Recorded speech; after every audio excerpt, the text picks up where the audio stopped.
My name is Mark, a recording angel. I've been observing this earth since the dawn of creation.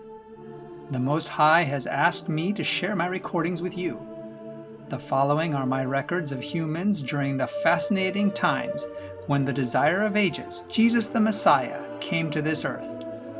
And they're collected in this book, Victory of the Warrior King, the story of the life of Jesus.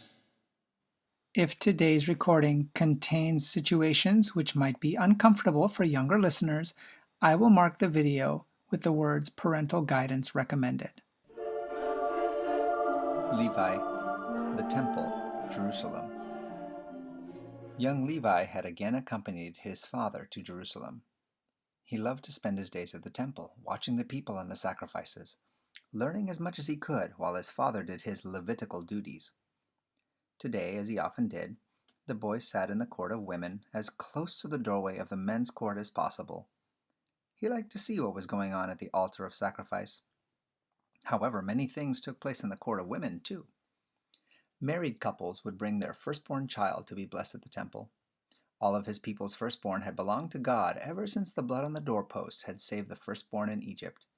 They had all been his, and every family would pay redemption money in gratitude for the Lord saving their firstborn.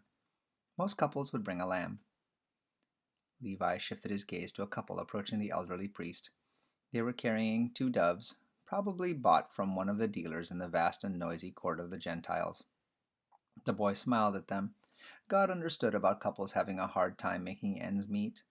That was why he had provided an alternative redemption gift. Poor couples could bring 2 doves instead. The couple came to the gateway separating the court of women from the court of Israel. Carefully, the father took the sleeping baby from his wife's arms and ascended the stairs to the court of Israel, where he handed the doves to the officiating priest. Now both Levi and the young mother stood on their tiptoes, straining to see. With hardly a squawk from them, the priest killed the doves, then climbed up the steps of the great stone altar of sacrifice in the middle of the courtyard and placed their bodies on the fire. Though Levi and the young mother could not see everything happening, they could spot the smoke rising from the altar and hear the singing of the priests and Levites as they offered the special prayers. Now she was no longer unclean. She took a huge breath and let out a sigh of relief, and Levi found himself doing the same thing. The father returned, and just as he was placing the baby into the mother's arms, an elderly man named Simeon came huffing across the courtyard. "Wait, wait," he called. They looked over their shoulders at him. "Us? Does he mean us?" "I think so," Levi commented. They stood quietly as the old man approached them. "May I bless the child?" he asked. The young mother nodded shyly and held the baby out. The old man held the baby up as though he were going to give him a ritual blessing, and then clasped him to his chest. "Oh, that I have lived to see this day," he sobbed. The young mother shot a worried glance at her husband. "He's the Messiah," whispered the elderly priest. The young mother bowed. "The Messiah?" Levi thought. "Is this the baby Zechariah told us about? This would be the right timing. Could it be?" Simeon continued to bless the baby and praise the Lord for allowing him to live long enough to see the birth of the Messiah. "Now I can die in peace," he concluded as joyful tears ran down his cheeks. Just as he was handing the baby back to his mother, another elderly worshiper hobbled up. "It's him, isn't it?" she said breathlessly. "He's been born. It's true." Mary smiled at her. Levi was so excited he missed most of the conversation. It was true. The Messiah had been born. The timing was perfect according to the prophecies he had heard, as well as according to what Zechariah had told him. And now it had been confirmed by both Simeon and Anna, the temple grandmother, who, after being widowed in her younger years, had just lived at the temple, mothering those who needed it. Levi was so excited that he couldn't sit in the temple court anymore, eager to return to where his family was staying. He hopped and skipped and sang praises all the way. Surely the days of the Romans ordering them around were numbered now, and everything was going to be all right.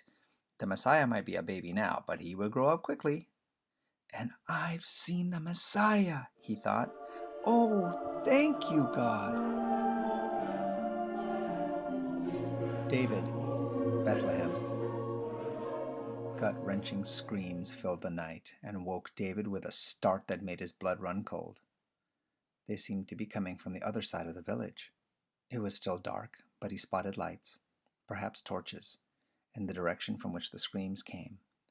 His baby brother began to whimper, and Mother held him close to her breast while she said, "Quickly, David, find out what it is. They may need help." David threw on his outer garment and ran toward the screams. As he rounded the corner, he skidded to a stop and ducked into the shadows. He saw a band of soldiers, perhaps Romans, perhaps Herods. "My baby, my baby!" one woman shrieked as the men snatched her child from her arms and flung him against the millstone used for grinding flour. David's mouth went dry, and he felt his stomach heaving as he stared at the infant lying on the stone, his skull crushed, and its sticky contents dripping into the ground next to the stone. The soldiers went on to the next house. House to house? Babies? David thought frantically. Our baby? He sprinted back. "Mother, you gotta hide. They're killing all the babies in town." Quickly she stood and wrapped her cloak around the little one. "Follow me," David whispered. They slipped out the door and into the back field where the foreigners had camped. Surely they would help hide the little one. He stopped in amazement. There was nothing there. No tents, no camels, just the ashes of the cooking fires. "But where do they go?" the boy mumbled in surprise. His mother just stood there clutching the baby. "Those filthy, good-for-nothing foreigners!" David shouted. "They're probably in on this." "There's another one getting away," a deep voice thundered, and David heard the pounding of running feet. "Run, Mother!" he shouted, but she just stood there as if in a trance. The soldiers grabbed the infant from her, tearing her cloak as they did so. One of the men tossed the child to the other one. "This one almost got away."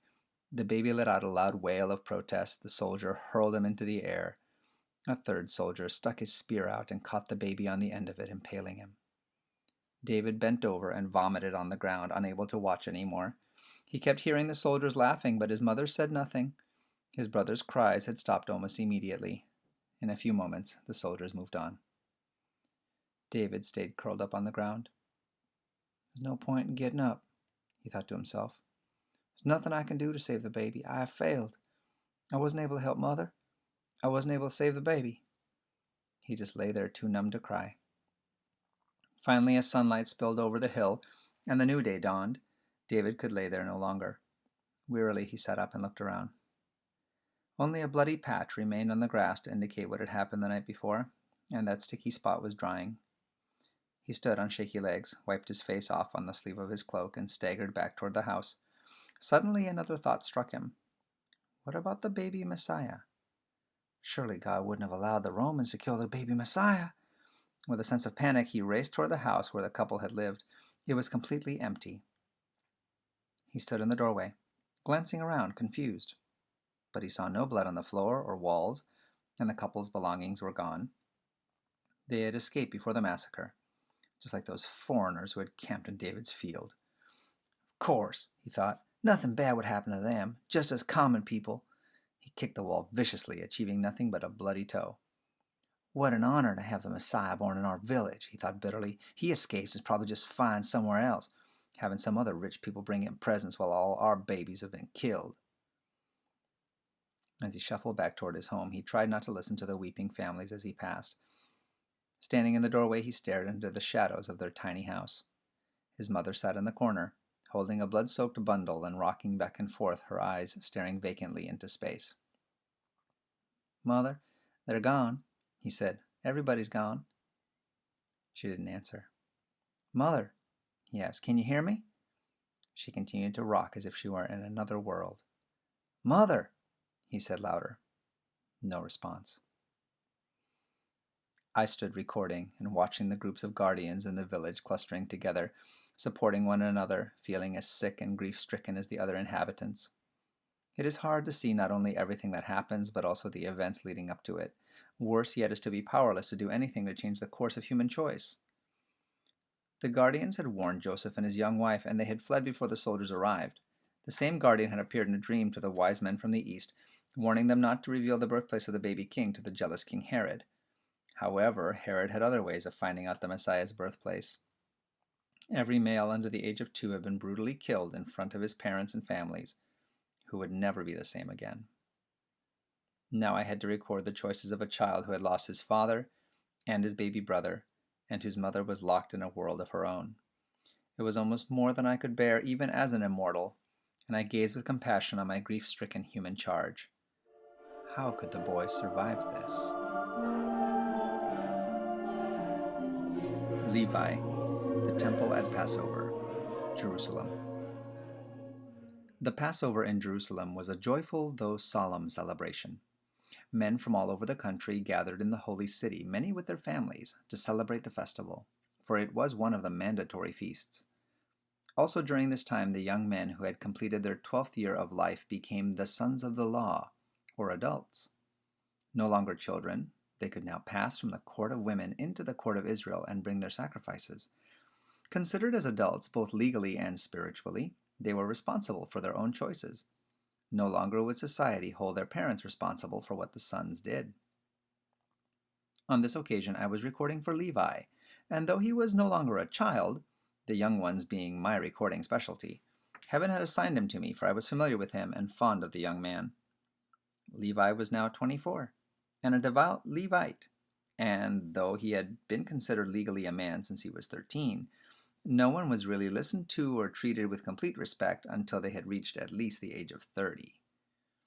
Once chomping at the bit to become 13, Levi was now just as eager to be 30 years old. However, human time still ran at the same pace as it did when he was 13. Too slow for Levi. He rested his hand on the shoulder of the young man next to him in a fatherly gesture. "Well, John, now you are a man, and of the priestly line. Your father would be so proud of you." Zechariah's son looked at him, saying nothing. "I miss him too," Levi continued. "He was like a grandfather to me, and he was very good to my father when he was your age." John nodded, but still remained silent. Frustrated, Levi shook his head. He had tried very hard to help John become a man and learn the things he needed to know, but he was an odd child, very headstrong and quiet. Levi's brow wrinkled. He never knew what John was thinking, and the lad wouldn't reveal his thoughts either. Finally, Levi shrugged. "Someday the boy will speak up, and then we'll know what's going on in that head of his, and when that happens, we may not like it." He smiled to himself. "Perhaps we'll look back on these days and wish he would be silent again." He shifted his gaze back to John. "Come on, you son of the law. Now that the priests are through with all of the Passover celebrations, they will gather in the court here. We'll get an opportunity to listen to some of the greatest minds of our day, discussing and debating the law, and any of us that want to can ask questions. It can be fun, and perhaps you'll learn something." John followed him toward the area where the men were already assembling. Several other new sons of the law had already gathered for their first time to listen to the teachers. They all looked proud and self-conscious, and shy at the same time, and were easily distinguished by their young, unshaven faces, contrasting with the long, curly beards of their elders. Suddenly I felt a jolt of excitement. There he was! I had not received any recording assignments that had brought me close to him since that horrific night in Bethlehem. Yet here he was, strong and healthy, sitting with the others. A brand new son of the law, hungry for any pearls of wisdom that might fall from the teacher's lips. What electric joy I felt, for now I could do my job in the presence of the one who had created me.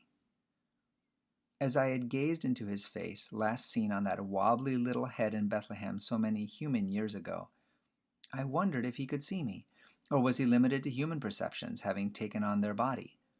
I shook my head. It was beyond my understanding how someone with infinite capabilities and powers could agree to lower himself, to become a wobbly-necked, helpless little being, with all the limitations of this backward race. I gazed at him in fascination. He looked just like the other boys. I scanned him carefully for any traces of divinity, any nuances of the power and glory he had had as my leader and my king, any hint that he was the Messiah of all the prophecies. Yet I saw nothing except a devout young adolescent, whose eyes burned with devotion and excitement and a hunger for more knowledge, not unlike many others in the group. I continued to watch. Levi listened with fascination as the priest talked about the coming of the Messiah. One read from Isaiah. At that time, the Lord will punish the spiritual forces of evil in the heavens above. He will also punish the kings on the earth below. They will be brought together like prisoners in chains. They will be locked up in prison. A ripple of approval surged through the group. After many days, the Lord will punish them. The Lord, who rules over all, will rule on Mount Zion and Jerusalem.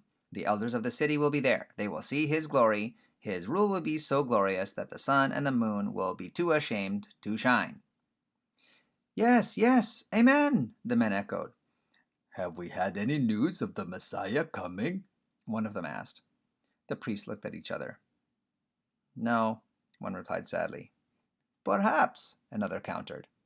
They looked at each other for a long time. Well, when Zechariah was alive, young John's father, he was told that the Messiah would soon be born. Several nodded in agreement, as did Levi. Yes, we remember that, he said. This means that the Messiah could be among us now, as a child, or even as a young man here for the Passover. Everyone nodded, glancing around them, but no one spoke for several minutes. There were many things said around that time, one priest commented. A lot of rumors and false starts, and we don't really know what happened. We do know that there were some shepherds who insisted the Messiah had been born in Bethlehem, and that they had seen angels, but right after that, Herod killed every child there. One of the young men raised his hand to speak. Surely our God would not allow the Roman soldiers to kill the Messiah. Surely he would have done something to protect him. Yes, yes, a priest agreed, and that is why we believe that this was just the imagination of those shepherds. Levi shot a glance toward an angry-looking young man about his age who stood impassively listening with his arms folded across his chest. Is that because no angels appeared here at the temple to the priests? The stranger asked curtly. The priest stared at him with a cool and level gaze.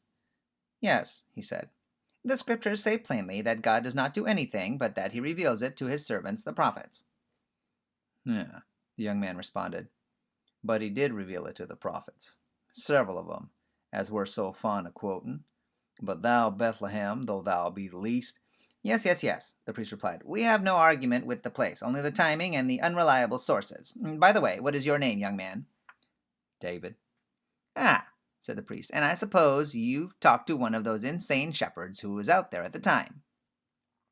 In a manner of speaking, David answered curtly.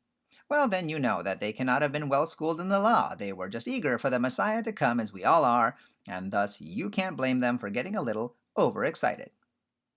Turning on his heel, David walked away. I watched sadly. So much pain and loss in such a short life. No wonder he was bitter. I turned back to Levi, my assignment for today. Getting back to what you said, he addressed the rabbi, if he was among us now, it would only be a few years before he would be a man and start his ministry and throw the Romans out. We might have only a few years to wait. Another young man raised his hand and asked to talk. Isaiah does speak of wonderful times when the world will be ruled from Jerusalem and everyone will love the Almighty and worship him. But is that speaking of the Messiah when he comes, or about the end of times? In many places, Isaiah says specifically that he is speaking of the end of times. What about the verses that declare that the Lord's servant, when he comes, will be a suffering servant? The youth continued. Or what about the verses where it tells how people look down on him, refusing to accept him? How he knew all about sorrow and suffering, and how he was like someone that people turn their faces away from? What about where it says, he was pierced because we had sinned, he was crushed because we had done what was evil, he was punished to make us whole again, and his wounds have healed us. All of us like sheep have wandered away from God and turned to our own way, and the Lord has placed on his servant the sins of us all. Yes, one of the priests said slowly. Sometimes it can be confusing to those who are not schooled in the scriptures, for there are many passages that speak this way about the Messiah. I was impressed with the way the young Yeshua respectfully asked his questions and kept drawing the teachers and priests back to the prophecies of the suffering servant and to the sacrificial lamb analogies. Since it tied in so well with the sacrificial system, many in the group started agreeing with him. Yeah, we've been sacrificing sheep all these years, looking forward to the Messiah. Could the Messiah be a sacrifice? While a few agreed, others protested that what they really needed was a military Messiah who would overthrow the Romans and save the country. The Messiah would know, one of them argued, that first things are first. He would need to liberate this country and give us our physical freedom before he started addressing spiritual issues. After all, there is a hierarchy of need, you know. But, the young Yeshua persisted, being the God of Israel, would he not be most concerned with saving his people from their spiritual distress rather than their physical conditions? Would not our spiritual issues really be the most important? The discussion went on, and I watched in fascination. Even as a youth, Yeshua was drawing everyone's attention to the scriptures and making them think. Gently with his questions, he was leading them to conclusions, without forcing anything down their throats in the domineering manner of so many teachers. Yes, he was the true Messiah, and it would only be a short time before many of these humans would recognize it. On the third day of the rabbinical discussions, young Yeshua was still amazing everyone with his questions. Then about midday, an anxious man entered the room and started scanning the crowd. "Yeshua," he said, trying not to be too disruptive. "Yeshua." The youth looked up and obediently rose and went to his father. "Yeshua, we've been looking everywhere for you. Your mother's waiting in the outer court. Please come with us now." The others turned and watched and chuckled as the young man followed obediently. On impulse, Levi followed him. When he entered the court of women, Yeshua's mother flung her arms around him. "Son, why did you do this to us? We've been so worried about you. We looked everywhere," she said, bursting into tears. He hugged her and stroked her hair gently. "Why were you looking for me, Mother?" he asked. "Didn't you know it's now time for me to be doing my Father's business? Didn't you know you'd find me right here in his house?" She pulled back and looked deep into his eyes, then nodded her head slowly. Gently, he wiped the tears away. "Come," he said. "Let's go home." The older man walked silently as the woman and her son seemed to share some special bond. Levi's brow furrowed deep in thought. Somehow he felt that he had seen this woman somewhere before, but where? When? I smiled. "You'll know soon, Levi," I thought to myself. This is all fitting together so well. This broadcast has come from the book Victory of the Warrior King by Sally Pierson Dillon, with permission from the Review and Herald Publishing Association. This book and the rest of the series, War of the Ages, can be purchased by going to www.adventistbookcenter.com or by calling 1-800-765-6955. I'm your narrator, Austin Backus, and this audio project is a gift to you from my free Christian book ministry, RXF 1888. Please visit our website, www.rxf1888.com, to request free Christian books for both kids and adults. And join us here again for more stories from Mark the Recording Angel.